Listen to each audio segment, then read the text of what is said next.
Assalamualaikum warahmatullahi wabarakatuh. Izin memperkenalkan diri, saya Dwi Feptiana, NPM 2011-06-0224 dari kelas B.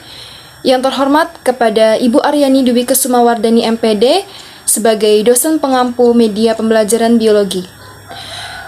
Di sini saya akan menjelaskan materi tentang taksonomi variabel dalam pembelajaran dan kaitannya dengan pemanfaatan media pembelajaran. Yang pertama, taksonomi variabel pembelajaran. Pembelajaran adalah upaya membelajarkan pembelajar untuk belajar. Kegiatan ini akan mengakibatkan pembelajar mempelajari sesuatu dengan cara yang lebih efektif dan efisien. Ilmuwan pembelajaran juga telah banyak melakukan usaha untuk mengklasifikasikan variabel-variabel pembelajaran, terutama bila dikaitkan dengan teori-teori pembelajaran. Pekerjaan mengajar tidak selalu harus diartikan sebagai kegiatan menyajikan materi pelajaran saja. Meskipun menyajikan materi pelajaran itu memang merupakan bagian dari kegiatan pembelajaran, tetapi bukanlah satu-satunya.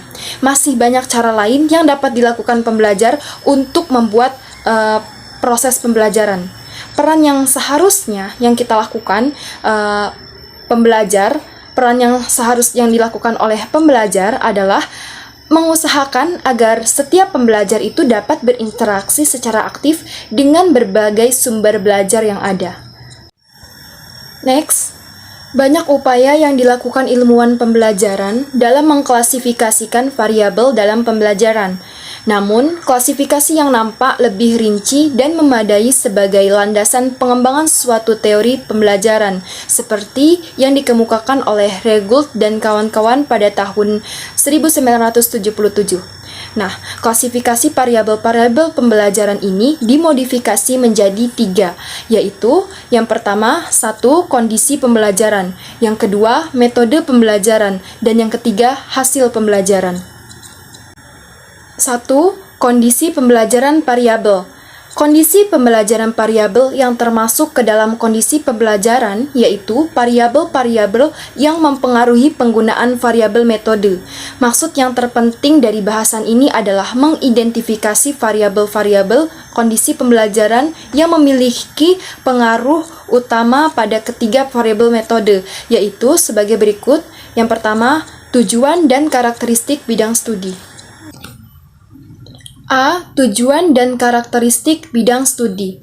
Tujuan suatu bidang studi adalah pernyataan tentang hasil pembelajaran yang diharapkan, sedangkan karakteristik bidang studi adalah aspek-aspek suatu bidang studi yang dapat memberikan landasan yang berguna sekali dalam mendeskripsikan strategi dalam pembelajaran.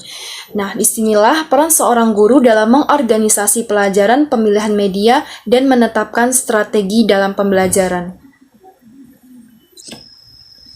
Yang kedua, kendala dan karakteristik bidang studi. Kendala yang sering kali ditemukan seorang pendidik dalam menjalani kegiatan proses belajar, terkadang guru itu sangat kesulitan untuk memilih media dalam pembelajaran, sedangkan media itu sendiri adalah suatu yang mempunyai arti yang cukup penting, karena dalam kegiatan tersebut, ketidakjelasan bahan yang disampaikan dapat dibantu dengan menghadirkan media sebagai perantara. Selain itu, kendala yang sering terjadi di lapangan adalah faktor keuangan. Seorang guru dituntut untuk menggunakan media dalam proses belajar mengajar, akan tetapi di sisi lain, guru terbentur oleh masalah dana untuk mengadakan media tersebut. Yang ketiga, karakteristik siswa. Nah, karakteristik siswa itu adalah aspek atau kualitas perseorangan siswa seperti bakat, motivasi, dan hasil belajar yang telah dimiliki. Karakter siswa yang bermacam-macam menuntut guru untuk membuat strategi dalam pembelajaran dan pengolahan pembelajaran. Bagaimanapun juga, pada tingkat tertentu, mungkin sekali suatu variabel kondisi akan mempengaruhi setiap variabel metode. Di samping pengaruh tersebut, pengaruhnya yaitu pada strategi pengelolaan pembelajaran. 2. Metode pembelajaran. Metode pembelajaran ini adalah cara melakukan atau menyajikan, menguraikan, memberi contoh, dan memberi latihan isi pembelajaran kepada siswa untuk mencapai tujuan tertentu. Dalam penggunaan metode ini, terkadang guru harus menyesuaikan dengan kondisi dan suasana kelas. Dalam mengajar, guru jarang sekali menggunakan satu metode karena mereka itu menyadari bahwa semua metode ada kelebihan dan kelemahannya. Penggunaan satu metode itu lebih cenderung menghasilkan kegiatan belajar mengajar yang membosankan bagi peserta didik. Proses pembelajarannya akan menjadi tampak kaku. Anak didik terlihat kurang bergairah dalam belajar. Kondisi seperti ini sangat tidak menguntungkan bagi guru dan anak didik. Guru mendapatkan kegagalan dalam penyampaian pesan-pesan keilmuan dan anak-anak yang dirugikan. Ini berarti metode tidak dapat difungsikan oleh guru sebagai alat motivasi ekstrinsik dalam kegiatan belajar mengajar. Nah, ada variabel-variabel metode pembelajaran yang diklasifikasikan lebih lanjut menjadi 3 jenis, yaitu pertama, strategi pengorganisasian. Strategi pengorganisasian ini adalah metode untuk mengorganisasi isi bidang studi yang telah dipilih untuk pembelajaran.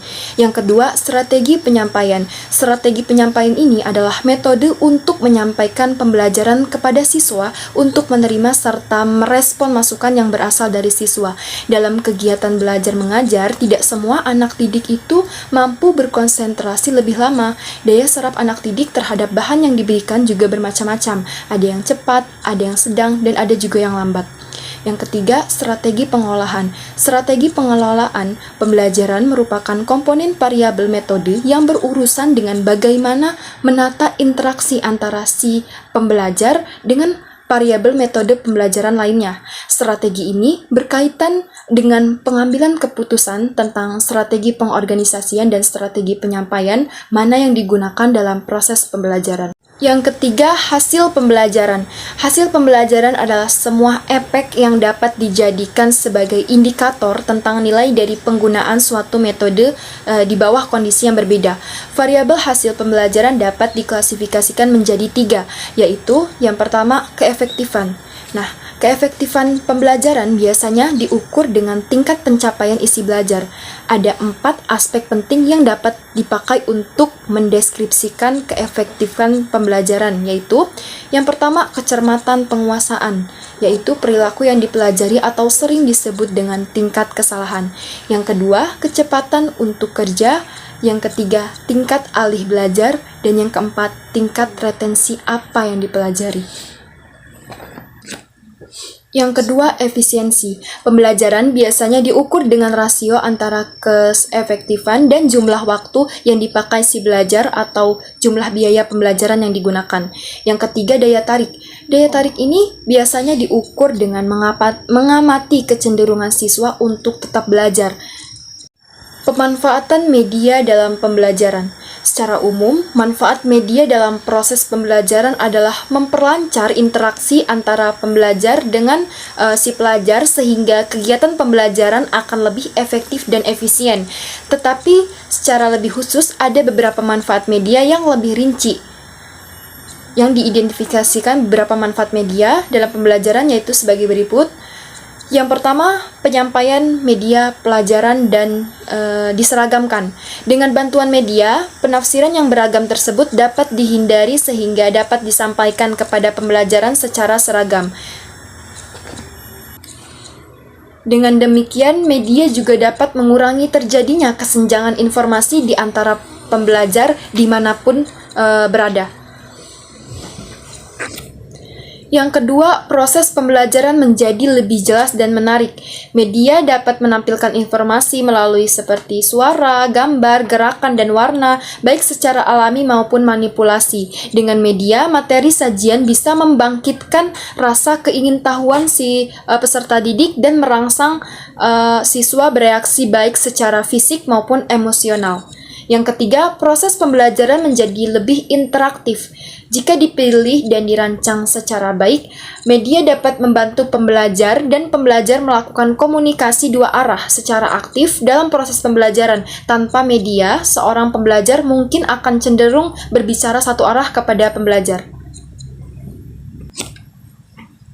Yang keempat, efisiensi dalam waktu dan tenaga. Sering terjadi pembelajaran menghabiskan banyak waktu dengan media. Tujuan belajar akan lebih mudah tercapai secara maksimal dengan waktu dan tenaga seminimal mungkin. Dengan media, pembelajaran tidak harus menjelaskan materi pelajaran secara berulang-ulang, sebab hanya dengan sekali sajian menggunakan media, pembelajar akan lebih mudah memahami pembelajaran. Yang kelima, meningkatkan kualitas hasil belajar. Bila hanya dengan mendengarkan informasi verbal dari pembelajar saja, siswa mungkin kurang memahami pembelajaran secara baik.